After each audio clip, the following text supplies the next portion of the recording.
I think I look at having multiple partners and living a polyamorous life just to be a net benefit for having more support, more community. Like, it's just more family members taking care of you. The third culture is what emerges at the intersection between your culture of origin and the other cultures by which you've been shaped. Beyond Asian is a place for stories of global nomads with Asian roots brought up in diversity. Together, we explore the interplay of our pasts with our presents and our relationships with the multiple cultures we move in. These are more than conversations about Asian identity. They're portraits of whole people, what keeps them up at night, what their hearts long for, and the impact they hope to have on their communities. I'm your host, Sen Jan, a third culture kid born in China, raised in Canada, and currently based in Berlin. This series is a first step towards making peace with my own Asian background, and it's my hope that other third culture Asians will hear themselves reflected in our stories. What do concussion, polyamory, and boundaries with Asian parents have to do with each other? In episode 3, I'm speaking with Lindsay, who shares how recovering from a head injury taught her how to negotiate relationships with her polyamorous Canadian family members and her biological Asian parents. To get a better sense for the important players in this story, here's a brief map of Lindsay's polyamorous family. Lindsay is separated from her husband Jeff, whom she met nearly 20 years ago. They still own a house together, where Jeff and his partner Rachel live, with everyone's shared cat, Seraph. Lindsay currently lives with her partner Jessie, whom she met in 2018. Lindsay, thank you for taking the time out of your one free day in your week to speak to me and be on the podcast. My pleasure. I was really humbled that you decided to ask me to be a guest on your podcast, so thank you for having me, Sen. Lindsay is a busy lawyer in a mid-sized Canadian city. In September 2018, she was riding her bike to meet her boyfriend Jesse for coffee when one of her handlebars clipped a flexi pole. She flew over the bike, and the next thing she knew, she was being assisted by bystanders looking at a pool of her own blood on the pavement and realizing she was missing pieces of teeth. After notifying both Jessie and her husband Jeff, she was brought to the hospital and discharged with only a recommendation to follow up with dental care, but with no diagnosis of concussion. I had inquired at that point when I was in the hospital about potential concussion and what I should do, what I should look for, and I was given nothing, no protocol, no information, which was, I was really disappointed about that because I had this concern. Why didn't you? And you're the medical professional. So anyway, I kept in the back of my head, I was like, maybe it's not, like, I don't feel any kind of the classic dizziness or the like blinding lights or that kind of sensitivity to noise. None of that popped up right away. But anyway, so I ended up going home, not thinking I had a concussion, thinking that I would just rest up for a few days and be back at work on the Monday. You figured you rest from Wednesday through Friday, take the weekend, and then go to work on Monday. That should be plenty of time. I mean, this to me sounds still a little bit intense. Like, you had like this bike accident where you nearly smashed your face in and you lost a tooth, and you were still like, oh yeah, I'm gonna be back at work on Monday. It's like part of work culture, I guess. Like, I still feel like there's this expectation. I mean, North American work culture, that's a whole different topic, but and especially given your line of work, which is I'm gonna say this, but it might be wrong, litigation law. Yeah, I'm a lawyer. I litigate. I go to court. And I mean, I get it, right? Like, you have to show up for work, and I think lawyers and the legal profession in general is quite I'm going to say type A, for better or worse. And, we don't really give ourselves the opportunity to rest, even though it shows that if we all take care of ourselves a little bit and take the rest that we need, everyone's more productive, right? Like, naps in the afternoon would be great if that could be a sanctioned activity, or like if we could all close our doors for 10 minutes and lay our heads down. Like, I feel like that can be so much more productive than trying to get your fourth coffee of the day to make it through. Yeah. And I think this is also something that has come up again and again in my conversations with other people, whether they're doctors or lawyers, is that there is this, whether it's internally or externally enforced, this drive to just keep on being productive, even though your body may be failing or your mental health may be failing. Oh, absolutely, because we can be our own worst enemies, and we expect these things of ourselves, and these ideals that have shaped us societally or otherwise. We're so governed by them, and I think that's been one of the big struggles I've had over the last period of time, especially through this recovery, is redefining what value is, and value isn't necessarily tied to productivity. Knowing that in my head was an easier lesson to learn, but knowing it in my gut, like I'm only learning that now, to actually feel in my gut that, yes, I'm taking a day off and I'm unabashedly going to do nothing, or I'm going to take myself to the spa, and that's going to be my way of healing and recovering, because taking that time for myself means that I can have energy for everything else in my life, whether it's work or my friends or my community. But yeah, our profession's not good at that. And I think from a very young age too, it's very, especially with how the education system is, like, oh, you want good marks and you want to do well in school and you want to excel in your athletics and extracurriculars, etc. Or at least I felt that pressure, even if not overtly. It was kind of there in the backdrop. So yeah, taking rest is highly recommended for everyone, I think, like brain injury or not. I would certainly share that message. Yeah. And it sounds like the accident, as terrible as it was, forced you to stop. Oh, absolutely. Yeah, and had it not happened, you probably just would have continued working in that capacity for Absolutely. as long as you would have until something did happen. Yep, absolutely. And I'm so grateful, being in my 30s and being able to have that lesson now is way better than going through the majority of my career, say hitting like a midlife crisis, a midlife crisis at 50 or 60 or something, and then going, oh shit, what have I done? I've just been go. Like, I don't want what I'm remembered for to be, yes, and she was a very diligent worker who was very productive. Like, yes, that's right. Who never took a day off. Who never took a day came off. in even after she got a brain injury. Exactly.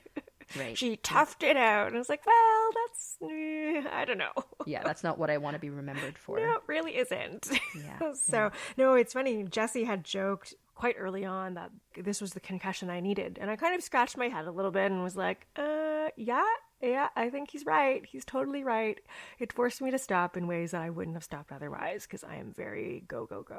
Mm-hmm. Yeah, and for other people, it could be the insert whatever malady you happen to have that you needed, like the burnout Totally. that you need. Like I've had a couple of burnouts in my life, and every time they happened, it was terrible. But as a result of it, I had to make some big changes in my life, which served me later. So it's like, the whatever, the breakdown that you needed, Absolutely. And sometimes it's unfortunate that it takes those life events for those lessons to become clear. But I hope that if I can share my story with others, they don't have to go through a traumatic experience to be able to recognize that maybe they should take some space for themselves and rest as well. Tell me about, because, you had mentioned that you have two partners. You have Jeff, who's your husband, and you have Jesse, who is your boyfriend. How did that influence the way that things happened at the hospital and what happened afterwards? Oh, that's a really good question. It has been, well, certainly I think I look at having multiple partners and living a polyamorous life just to be a net benefit for having more support, more community. Like, it's just more family members taking care of you. And especially at a time when I first realized the concussion was a concussion, and this was probably the weekend. So the accident was Wednesday, weekend, Saturday, Sunday, I went for a walk in the neighborhood to grab coffee, and the sunlight, the way that it hit me, I knew something wasn't right. And it was pretty sudden. Like, once the symptoms were there, they stuck around, and I was hanging out in a dark room for at least a few weeks. I slept a lot the first few weeks, so that was kind of nice to stave off boredom in some ways. But I wasn't cooking, I wasn't doing laundry, I wasn't doing the day-to-day stuff that we all take for granted for those of us who are able-bodied and able to do those things and carry out things like, like I said, make a meal and stuff. And Jeff was making sure that I was getting to all of my appointments and making sure I was fed. And you can imagine I wasn't eating solid foods and whatnot either. So like lots of soups and soft foods. But it was a very difficult time. I'm used to doing everything myself. So it's like really frustrating when I can't, for example, chop anything because that motion is making me nauseous. Like even if I'm chopping things really slowly, making me nauseous. Doing laundry was like out of the question because, again, loading the laundry machine, like that moving of your head up and down, we've got a up down stacked washer dryer, that's making me nauseous. I'm really tired all of the time. Things are just making my head pound a lot. Like and I still have these symptoms. They're a bit milder now, but I would describe them as pressure in my head. So I know a lot of people talk about headaches that are similar to migraines when they have concussions. My manifestation of this head physical symptom, was just a bunch of pressure. So it felt like someone was squeezing my brain all the time. So that's never pleasant and really distracting and not good, because that is a good litmus test to tell you that you've overexerted yourself. So anyway, all that to say, he had to totally step up and do all of the things for me. And it was a bit of a trying time for us. We'd been working on our own challenges in our relationship. We'd been together forever. And that past summer, so the summer of 2018, did a lot of hard work. We're still going to therapy, etc. What was Jesse's role throughout all of this? Because when the accident first happened and you arrived at the hospital, you had notified both of them, right? Because they're both like your emergency contact, right? Yeah, and especially because Jesse was so close. Like we were literally going to be meeting 5 minutes away from where the accident happened. He's definitely more of a partner now. I would put that label on Jesse now, as of maybe about a year and a half-ish ago. But around the time of the accident, he was very much a boyfriend, like not a partner. He hadn't kind of adopted that role in my life quite yet. And he and I were going through what's the shape of our relationship and what is a future like, if there is a future. And there's a lot of things that we hadn't spoken about by September of 2018. And I remember shortly after I had recovered a little bit to the point where Jesse and I could have a conversation about our relationship, just because of this big question mark as to what our relationship was. And as an aside, I hate labels. Labels don't help often, and especially when you're living kind of a less traditional relationship structure with multiple people. Language can become a point of contention as well. So Jesse was in this space where, if I was a really good friend, which at that point we had established we were in each other's lives in that kind of way, in a meaningful way, regardless of partner, quote unquote, being on the table or not.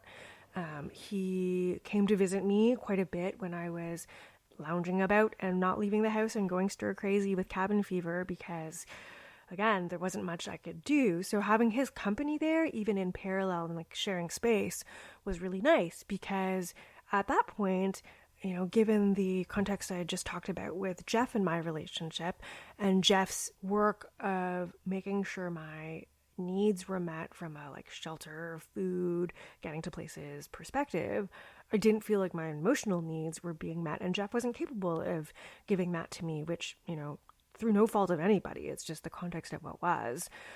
Having Jesse be there emotionally for me was very helpful.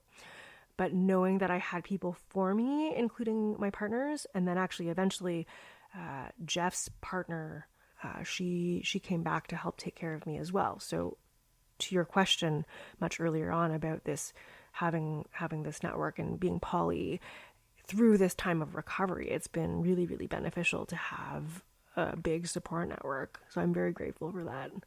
Well, what it sounds like is that when someone is unwell, there are so many different layers of care that they need to receive. They need the medical intervention, they need the actual physical help of things like getting dressed or doing things around the house or cooking, and they also need emotional support. They're not necessarily doing the dishes for you, but they're talking to you, you're sharing stories. To me, this illustrates, it reinforces that one person cannot be the caregiver on all levels for another person, and that's just when the person is unwell. But it also, if we translate that concept to relationships, even when people are not unwell, it makes it seem like, well, obviously one person cannot fulfill the needs of another person on all the levels anyway, in even regular circumstances. So I'm wondering, if that was clear for you before, or if it became more evident through this process of being unwell. I was really lucky that that was pretty clear to me before. I mean, when Jeff and I opened up our relationship and talked about other partners or other people, that was kind of a natural extension of how we were anyway. Like, we always had intimacy with who you'd characterize as platonic friends through the entirety of our romantic relationship together.